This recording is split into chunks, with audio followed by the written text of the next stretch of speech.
La entrevista, el Telematutino 11, gente importante, a tratar temas importantes. Nos acompaña el licenciado Melanio Paredes, miembro del Comité Político del PLD, fue director de Infotep, de ministro de Industria y Comercio, de Educación. Muy buenos días, Melanio. Buenos días. Y no me sigas sacando los años, antes de que él protesta. No. No, es para que tú entraste al PLD a un círculo de estudio cuando eras un jovencito. Así Buenos mismo, días, así Melanio. mismo. Buenos días. Y lo grande es que Melanio no demuestra la edad que tiene. Contrale, que genética. Buenos días. Buenos días, Gracias. Melanio. Y tú siempre bella, igualmente aguda. Gracias. Que eso es admirable, mi amor. Dios mío. Melanio, contigo no siempre se siente tentado a hablar de educación. Sí. Porque tú fuiste gremialista y fuiste ministro. Y yo estoy convencido de que aquí nada más la educación sirvió cuando Trujillo. Yo recuerdo cuando yo estaba en la primaria. Te contaron, Ramón. No. Mis padres me Tú lo decían, vives. tú vas a hacer el bachillerato en el Juan Pablo Duarte, porque se decía que los mejores bachilleres eran los de las escuelas públicas. Yo no entré porque en eso estalló la revolución y después de la revolución todo se fue a... Yo hice mi bachillerato ahí. Ahí. En medio de los tiempos de la banda colorada. Exacto. Imagínate. Yo tuve que ir a un colegio privado. Entonces, uno siente que ningún gobierno ha pegado, ni Balaguer, desde Balaguer hasta ahora, porque todavía ahora fracasó el ministro actual de Educación, y uno se pregunta por qué incluso después de un 4% del PIB. Porque antes había... Y si tú me pretexto- añades después de 2 planes decenales o 3. Así el es. 4% O sea, del es PIB. educación el sector más diagnosticado Sí. del país en materia de políticas públicas. El último gran diagnóstico lo ordenó el presidente Fernández entre 2005 y el 2007 con un equipo de la OSDE que fue el que sirvió de base para el último plan decenal de educación 2008-2018. A la sazón yo estaba en el Infotep, pero también en ese momento estaba Ligia Amada en el MESID, y Alejandrina Germán en la Secretaría de Educación en ese entonces, todavía no era ministerio. Y logramos armar toda una planificación de todo el sector educación. Y ese diagnóstico que se hizo en el 2007 fue entregado, hay un documento por ahí, sigue vigente. O sea, nada ha cambiado, salvo los cambios que se Pero van ¿de qué operando. nos sirven esos diagnósticos, Melanio? Sí, está súper mega estudiado el sector. Todos los sectores aquí, pero la Sí. educación no es la excepción. ¿Por qué es tan difícil llevarlo a la práctica? Yo lo decía esta semana se reunió el Consejo General del Pacto Educativo, que fue un pacto que por decreto el presidente Medina creó en abril del 2014, con un horizonte hasta el 2030. Y ahí estamos exministros, están todos los partidos, están todas las organizaciones vinculadas al sector educativo, las academias, y están los ministerios, tanto el Ministerio de la Presidencia, el de Planificación y Economía, como las 3 instituciones concernidas, Infotep, el MESID y el MINER. Y yo decía, se presentaba ahora para su relanzamiento, estamos a mitad de recorrido, o sea, eran 16 años, 2014-2030. Se entiende que es un buen momento para un relanzamiento a partir de las políticas que define este gobierno. Y entonces presentaba el Ministerio de Economía un plan, digamos, una ruta para su relanzamiento. Y yo me preguntaba, bueno, hay 155 líneas de acción, hay metas, hay presupuesto, ¿y los indicadores? Es que en este país no nos acostumbramos a que todo lo que se haga en términos de políticas públicas tiene que ser parametrizado, tiene que ser medido en términos de impacto. Aquí tenemos 10 años de aplicación del 4%, pero no hay un solo estudio que te diga en los diferentes renglones en que se ha invertido esa alta suma de dinero, cuáles son los impactos que tenemos en materia del aprendizaje de los niños en las escuelas o del desempeño de los docentes. Entonces el tema está, Jacqueline, en la continuidad de las políticas y en la cultura de poder evaluar y medir impacto. No lo hacemos. Y mientras eso no ocurra, estaremos inventando, dando palos a ciegas. Además de que lo que ha acontecido en estos últimos 2 años en el gobierno es realmente decepcionante. Hay que entender que el primer año del modelo virtual había que darle la oportunidad de ensayar. Todo el mundo de buenas a primeras lo sorprendió una pandemia y los niños se quedaron recluidos en los hogares. Eso, como ha dicho este año Naciones Unidas, implicó un retroceso de muchos años. El tema central de la Asamblea de Naciones Unidas este año fue la transformación de la educación. A nivel global, todos los sistemas educativos retrocedieron. En el caso nuestro, que estábamos en el piso, no hay para dónde vamos a retroceder. sería el colapso. Entonces eso obliga a que veamos con franqueza lo que hemos logrado o lo que no hemos logrado. Y en este país solemos con declaraciones ocultar la verdad. Eso que aconteció ayer con la declaración del nuevo almirante, descubridor de la Policía Nacional, es una gran estafa. Cuando el pueblo está esperando medidas de un gobierno para poder acometer, ahora en Navidad, que se van a reproducir los atracos y las cosas, y este señor viene a decir que ya la corrupción se eliminó de la policía, como que no es un problema estructural, un problema de muchos años. De buenas a primeras trajeron policía de Marte y ya aquí el problema policial está resuelto. No, eso dice que es una gran estafa lo que se estaba haciendo y que estamos lejos de resolver un problema tan serio como la inseguridad ciudadana que aparece en todas las encuestas como la preocupación fundamental de la ciudadanía. Melanio, y entonces, nosotros vemos que en campaña los partidos prometen y uno se identifica y hay una empatía tremenda entre lo que plantean que van a hacer y lo que quieren hacer y lo dicen que se prometen hacerlo, pero la realidad es, y ahí incluyo al PLD, que es muy distinto lo que prometen en campaña a lo que se puedan realizar. Con esto no digo que ninguno de los gobiernos hagan nada porque tiene sus ejecutorias, pero no en la medida de la resolución de los problemas fundamentales. Y entonces, yo pienso que en el caso de la gestión del PLD hicimos inclusive más de lo prometido.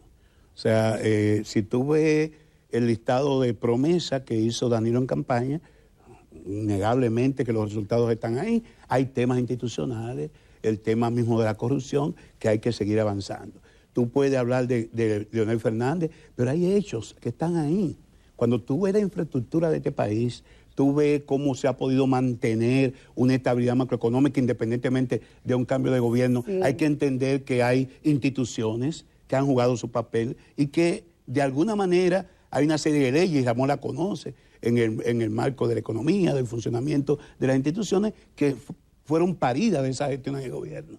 Ahora, el tema educativo sigue siendo el gran talón de Aquiles. Pero sigue siendo, sigue pendiendo en la República Dominicana los mismos problemas. No hay uno que se haya corregido, o por lo menos de los principales, por ejemplo, el principal activo de un país, que sus ciudadanos sean educados. Ese no lo hemos conseguido, que mejoremos la calidad educativa. Y mucho menos que reduzcamos los índices tan altos que hay de desigualdad. Madre de todos los problemas que tenemos actualmente, de integración, de delincuencia, de ocupación laboral, de muchísimas cosas que se pueden resolver o aminorar si se tienen políticas que funcionen reduciendo esa brecha de la desigualdad que existe. Bueno, con el tema de la desigualdad y la pobreza, yo creo que todos estamos conscientes en que se hizo un esfuerzo importante durante las últimas gestiones del PLD. Recuérdate que se bajó, y Ramón conoce las informaciones, se bajó el nivel de pobreza extrema, todos esos programas que yo pienso que lo criticable que no quedaron, no se institucionalizaron, lo de la visita sorpresa, el poder acometer para poder lograr empleabilidad o emprendedurismo en muchos sectores que nunca eran parte de la economía informal y que fueron sujetos de créditos a través de estos programas de gobierno. El programa ProSoli que dirigió la ex vicepresidenta Margarita Cedeño, también hay resultados ahí importantes. Lo lamentable, Ramón y Jacqueline, es la falta de continuidad en la política de Estado y el hecho de que lejos de progresar, de crecer, ha habido retroceso. Por ejemplo, en todos esos programas ha habido escándalos. Uno sabía que ahora para Navidad la familia, esa familia menesterosa, que no tenían posibilidad de su cena, tenían el auxilio del plan social. Ahora, ¿cuál fue el primer gran anuncio de este gobierno? La entrega de una cantidad de millones de pesos a orquesta sin ser contratada. Por ahí comenzaron los escándalos. Y tú comienzas a ver los escándalos de este gobierno. ¿Ya contrataron orquesta? No, pero eso fue el año. Sí, el primer año, la primera Navidad. Pero están diciendo ahora, todo el tema ahora es la Navidad del cambio y que nunca antes se van a entregar tantos bonos como ahora. Por Dios, el problema no es la dádiva, no es el regalo, es mejorar la empleabilidad, es crear los puestos de trabajo como prometió este gobierno. Señores, lo que hemos estado es escándalo en el plan social, escándalo en ProSoli, el escándalo de la jeringuilla, el escándalo de la lotería. Ahora, señores, el censo. independientemente de toda la presión que tenemos, y yo lo recibí en mi casa, y hasta aconsejé, yo en los 80 fui supervisor y asesor de censo, el valor que tiene un censo nacional, que hay naturalmente que adecuarlo, porque aquí hay una movilidad social permanente, entonces tú tienes que estar actualizando, tú no puedes esperar 10 años para actualizar la data. Bueno, ahora hay un escándalo con la sobrevaluación de los equipos, las tablas del censo. Entonces no es posible. Lo dijo la Dirección de Contrataciones. Así es. Entonces no es posible, como dice Jacqueline, que lejos de que podamos seguir avanzando, lo que se produce en el retroceso. Y eso es una gran frustración para la ciudadanía y yo pienso que también hace mucho daño a la democracia dominicana. Yéndonos rápidamente a la política y al PLD, la primera salida del precandidato Abel Martínez fue muy criticado. Porque Abel Martínez fue un tipo que tuvo un discurso claro con la migración, incluso como alcalde, él expulsó a los haitianos de las áreas públicas usadas de manera irregular. Sin embargo, en su discurso se despacha cuestionando y calificando de boche y de inadecuado, incorrecto, la respuesta del gobierno al comunicado mentiroso de la Embajada de los Estados Unidos. Fue su segunda. Pero eso ha sido muy criticado. Sí. La primera fue en Higüey, yo le acompañé el domingo anterior y allí dijo que este es un gobierno que habla más que un perico y hace menos que un perezoso. Esa fue la declaración que dio en Higüey. Y le acompañé en San Juan. ¿Y el fondo de eso? Decir. ¿Cómo es? Lo de perico y... Sí, es decir, ¿cuál es el...? Bueno, yo te voy a decir, y te pongo un ejemplo, que lo maneja muy bien, Ramón. El tema de Punta Catalina. Yo no sé cuánto se detractó y se habló de Punta Catalina, que es la que tiene este país ahora parado, que podemos recibir el beneficio de energía eléctrica. Pues ayer se conoció ya una ley de convertir en empresa con el alcance y las características de la anterior sede de Punta Catalina. Y en propio Celso Marancini dice que le está reportando beneficios de $200 millones al año a Punta Catalina. Y yo le digo a ustedes, el más grave problema de este país no es ni siquiera los peligros que hay con una recesión norteamericana, la posibilidad de que sigan aumentando la tasa de interés, de que sigan aumentando los precios, porque a pesar del invierno en Europa no ha habido un acuerdo con la guerra de Ucrania. El grave problema que tendrá que enfrentar este país en el 2023 es el suministro adecuado y a bajo costo de energía eléctrica. Aquí tendremos una crisis de energía eléctrica para finales del 2023. Y hoy es que se está comenzando no me dijiste de la instalación ahora mismo. No me dije, vamos no pasa como ya, pero sí. No me dijiste de la desacertada Abel Martínez se ha ido hasta más lejos que en el caso mío del partido respecto a la migración. El PLD siempre entendió que el tema haitiano es un tema serio, pero complejo. Usted no deportaba. Sí, y es lamentable, es un tema que yo no voy a exonerar a ningún gobierno, ni los propios nuestros. Ese tema que ha denunciado el Listín Diario es gravísimo. Que aquí en 7 años hayamos otorgado 800,000 visas a haitianos, y entonces con la doble cara, con la seguridad estamos deportando. Exacto. Y por otro lado, estamos trayendo no otorgando, no, vendiendo visas. Y este gobierno se montó en esa corrupción, que no desmantelamos nuestro gobierno. Pero que la encontró de ustedes. Pero la incrementaron, ahora se han incrementado. Hay 5 consulados en Haití cerrados y se siguen otorgando visas. ¿Cómo es posible? Le están vendiendo agencias de viaje y eso es una vergüenza, es una afrenta para el pueblo dominicano. Y lo que me dicen es que esas guaguas que deportan los haitianos, el ACNUR le entrega unos recursos para que puedan rehacer su vida o comenzar a hacer su vida en Haití. Y esos mismos recursos, la entrega del ACNUR, son pagados a la mafia en la frontera para entrar vuelven por los puntos porosos. Es una barbaridad. ¿Qué dijo Abel, Ramón? Porque yo no rehuyo respuesta y menos tan aguda como las preguntas que ustedes hacen. Abel dijo, quítalo del boche, que yo pienso que ahí pudo haber un exceso. Abel dijo, señores, en un tema que implique las relaciones con el primer socio comercial nuestro, que tenemos 2 millones de dominicanos en Estados Unidos, que remesan $7,000 millones mensuales. Usted no puede manejar eso con la liviandad del LAI. Una declaración fuerte para que digan que esto es un gobierno valiente. Usted tenía que hacer lo que hizo ahora. Se sentó Abinader con la general de 5 estrellas del Comando Sur y una declaración de felices los 4. Entonces, ¿por qué? Usted no puede estar, si hubo un exceso del ministro consejero, del encargado de negocios, que funciona como embajador, cometió un exceso con ese comunicado, usted no puede responderle con otro exceso. Usted le llama, vengan acá, muéstrenme la prueba. Nosotros tenemos unas relaciones que tenemos que defender, pero también las relaciones con Haití. Porque cuando se le pone un candado a esa puerta, como hacen los haitianos, cada vez que se les antoja, todos los productores de pollo, de huevo, de viandas, del nordeste y el noroeste se afectan. Señores, los dos países con los que tenemos las principales relaciones comerciales, eso hay que cuidarlo. Eso no puede ser sujeto del populismo y declaraciones para buscar like, que fue lo que dijo.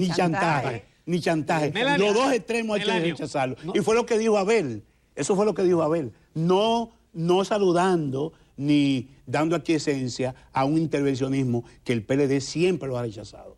Nos vamos a comerciales porque nos pasamos un poquito en esta parte. Volvemos de nuevo con Melanio Paredes, que, oye, me sabe moverse y sabe responder.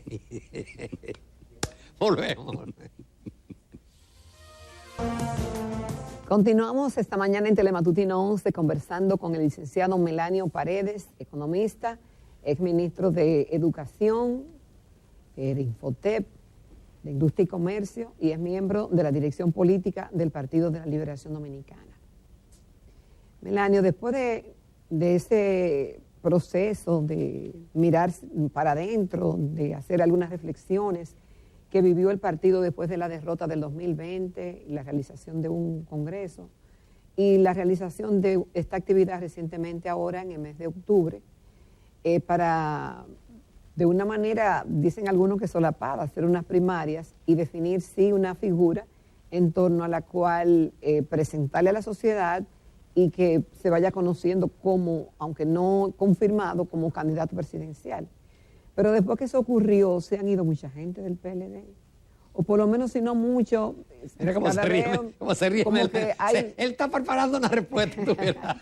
Como que ha habido un éxodo de gente que sale todos los días en la prensa diciendo que se fueron. Se fue Julio César Valentín con su equipo. Se fue el hermano de Domínguez Brito. Y todavía hoy veo que la prensa reseña que siguen yéndose compañeros del PLD disgustados. ¿Qué es lo que ha pasado? ¿Qué fue lo que no se manejó bien? ¿Quiénes son esos? ¿Por qué? ¿Cuál es la explicación que le dan a eso? Hay un merengue ahorita que comenzó Ramón hablando de la policía de los tiempos de Trujillo, que decía, recogiendo limosna no lo tumban. El PLD comenzó su noveno congreso, que yo reclamé cuando tenía una posición muy crítica frente al antiguo comité político que dirigía el expresidente Fernández. Yo decía que había que establecer normas, reglas de juego, hacer nuestro congreso como está establecido cada 4 años, porque el ser humano es así, o sea, tú tienes que darle oportunidad a los que tienen aspiraciones, a los que tienen ese deseo de participar, que lo hagan. Y justamente en la etapa de construcción del PLD, Juan Bosch decía que nosotros, que no teníamos abolengo, que no teníamos sectores oligárquicos que nos apoyaran, que no éramos potentados, no teníamos riqueza. Eso era antes, pero ya la cosa cambió. Hay muchos millonarios. Dije, en la etapa de construcción del PLD, que lo que nos podía diferenciar de las otras ofertas electorales eran nuestros planteamientos, nuestros valores, nuestros principios. Y que, el pueblo dominicano iba a votar por aquella organización que representara sus intereses. Entonces, ¿qué es lo que ha pasado en los últimos tiempos? Que los partidos políticos, sus plataformas son prácticamente similares. Y el PLD, reconozco que con el acceso al poder, un poco se llevó de la corriente. Y en algunos momentos nos parecíamos más al antiguo Partido Reformista que a ese PLD originario. Bueno, como en los partidos hay pro aborto y pro vida, hay gente que tiene una posición y coexisten en los partidos, ya no hay como esa barrera y es fácil saltar de un partido a otro sin problema ninguno. Por eso, durante la discusión de la ley de régimen electoral y ley de partido, planteamos el establecer el transfugismo como un delito. Bueno, si tú quieres irte de un partido antes, vete, pero no vaya participando en una boleta de un partido y de buena a primera cambiarte, como está pasando con los alcaldes ahora, en una cooptación que dice mucho de ese discurso de fortalecimiento institucional que planteó el PRM y Luis Abinader. Entonces, lo cierto es que hay acciones del gobierno cooptando con recursos funcionarios que fueron electos en los procesos pasados. Y por otro lado, en el caso del PLD y la Fuerza del Pueblo, innegablemente que somos la misma familia. Y hasta por un descontento, ahora tenemos algunos descontentos en provincia con las elecciones internas, entonces la gente se siente y se mueve de un lado a otro. Ahora, ¿dónde ha estado la fortaleza del PLD? Y ahora va a cumplir 2 años, concluimos el 15 de diciembre, que es nuestro 49 aniversario, juramentando 158 presidentes municipales, 300 y tantos dirigentes de distritos municipales y 32 provinciales. Es que ya tenemos un candidato, ya tenemos un partido fortalecido, con presencia en toda la demarcación nacional, hemos juramentado 500.000 nuevos miembros y de esa matrícula de 500.000 nuevos miembros, el 56% son jóvenes, hembras y varones de 18 a 35 años. Es el PLD renovado. Se pueden ir 10, se pueden ir 100, pero por ejemplo, en Higüey juramentamos cerca de 15.000. En San Juan, 22.700. No es verdad. Es decir, que son más en los esa que llegan cancha, que los que salen. Exacto, no, mucho más, mucho más. Y yo le digo, yo coordiné esa labor en Santiago desde julio del año pasado hasta diciembre, que entonces pasé a apoyar a Margarita y entendía que debía darle ese paso institucional a otra persona porque fungía como árbitro. Y en Santiago, el 28 de noviembre, en el Club GUG, nosotros juramentamos 7.200 miembros en Santiago el año pasado. Claro, se llevan todos esos nuevos miembros a la cancha. No, aquí no hay una cancha que quepan 10, 15.000 personas. Se lleva una representación y entonces tú allí haces una juramentación formal, pero eso está en plataforma y está depositado en la Junta Central Electoral. Lo que significa que el PLD ha perdido viejos miembros, pero ha crecido en nuevos miembros. Y ese viejo partido a que hace alusión la Fuerza del Pueblo, que está, señor, si usted abandonó, después que usted votó a una persona, lo abandonó, no esté tan pendiente de su vida, déjalo que haga su vida normal. Nosotros seguimos adelante, creciendo, y bueno, vendrán más cartas de renuncia, pero nunca en la cantidad y la suma de lo que estamos Melanio, pero incorporando. para ganarle al gobierno tienen que unirse ustedes tarde o temprano. Pero yo digo, yo no ataco, jamás ataco ni con el pétalo de una rosa. Yo sé que la familia PLDista tendrá que reencontrarse en algún momento. Ahora estamos pujando por nosotros no estamos peleando por la segunda fuerza. Estamos peleando con Abel por la primera fuerza. Y ya estamos avanzando en esa dirección. Entonces, el que tenga más... Yo estoy loco que salga Galo en enero, febrero. Exactamente. Pero al final, este gobierno se va, porque este gobierno ha traicionado la confianza que se depositó en él. Este gobierno sigue haciendo promesas. Y Ramón y Jacqueline, es muy peligroso. Yo creo que aquí hay que legislar para que las obras importantes de gobierno se hagan durante la gestión. Tú no puedes estar inaugurando un gasoducto hoy que lo tendremos en el 2026. Tú no puedes contratar los 600 megavatios, que deben contratarse 600 megavatios al comenzar este gobierno, contratarlo ahora para que caiga en el 2025, la obra. Tú no puedes comenzar un teleférico o un metro o un, ¿cómo le llaman? Eso que van sobre rieles, eso es en Europa, un monorriel en Santiago, que no va a estar ahora, va a estar dentro de un próximo, porque eso da a pensar de que estas obras son en las que se va a montar un proyecto de reelección presidencial. Melanio, muchísimas gracias por tu participación y vamos a verte con más frecuencia. A sus órdenes, siempre es grato. Gracias, Melanio. Nos vemos. Encantado. Nos vamos a comercial y amables televidentes, retornamos a la recta final.